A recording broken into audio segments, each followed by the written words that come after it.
Hi everyone, it's Carrie over at DoubleClick. Welcome back to my craft room. Today I'm doing a mid-monthly challenge reminder for the current challenge going on June 2023 of The Sky's the Limit. You can enter anything that has to do with up in the sky. That could be planes, birds, the sun, and what I've seen trending right now is hot air balloons. I'm going to quickly go over the rules and then I will show you what I created for my mid-monthly challenge reminder. Each month I'll be posting a theme and show a project that I made using the theme, and I will showcase the current release of dewdrops. You do not have to mail in your project or use dewdrops. To enter, you have to do a VR showing your project using the theme of the month. For this month of June, it's Sky's the Limit. Please tag me at DoubleClickConnect and use the hashtag DoubleClickConnectChallenge. Leave a comment and be a subscriber. The challenge is open all month long until the next challenge, and you may enter as often as you would like. There will be a prize drawn. It will be a bag of dewdrops, and I will draw a winner each month. For the month of June, this is the dewdrops for the month. Really nice colors in there. This is not sponsored. You must be 18 years or older, and the prize is for US residents only, but anyone can enter. If you do not post on YouTube, feel free to follow and tag me on Instagram. This is a great way to use your stash. You can submit any project with a theme, and if you search the hashtag, you can meet other crafty friends that are joining in as well. This is June's monthly release.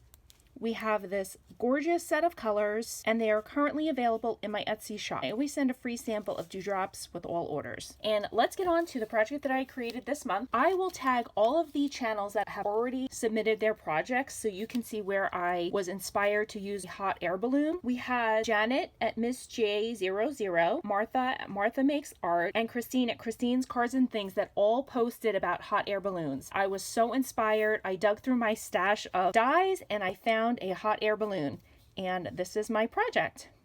It's so cute. I've had this die in my stash, I think since 2013, and I've never used it. Thank you ladies for your wonderful projects, and I was so inspired that I finally used this die, and it was so cute. It's so easy to cut.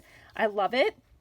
I also used one of my dewdrops here on these clouds. Let me show you the products that I used to create this. I used this Quick Cuts hot air balloon. I did not use the banner or that part on the top. I decided to exclude those from my balloon. Great die right there. For the clouds, I used this stamp and die set from Spellbinder Celebrations, and I used the dies as well as the stamps that came with it. The sentiment, Sending Smiles Across the Miles, is from this whimsical design set, Everyday Sentiments, right here. I did decorate the inside, and it says, "May all your birthday wishes come true." I'm not sure where I got this. I think it was on AliExpress. It's right here, "May all your birthday wishes come true." I accidentally cut my paper just a little bit too short for my card base, so I did a second layer, and I used my punch, this one, to extend that base so it wasn't so short. I used this Heidi Swapp Shine to add some texture onto the card base. All of the papers I picked from this Pink Paisley Bloom Street. That is my The Sky's the Limit entry for June 2023 challenge. I know everyone is so busy and outside enjoying the beautiful summer weather, and I appreciate everyone that has entered or have given me a shout out on their community page to let people know that I have a challenge going on. I want to thank everyone for all of your support and for all of you that have been purchasing my dewdrops. I don't even have the words to express how grateful I am to you all. I thank you guys so much for stopping by, and have a great day. Bye guys!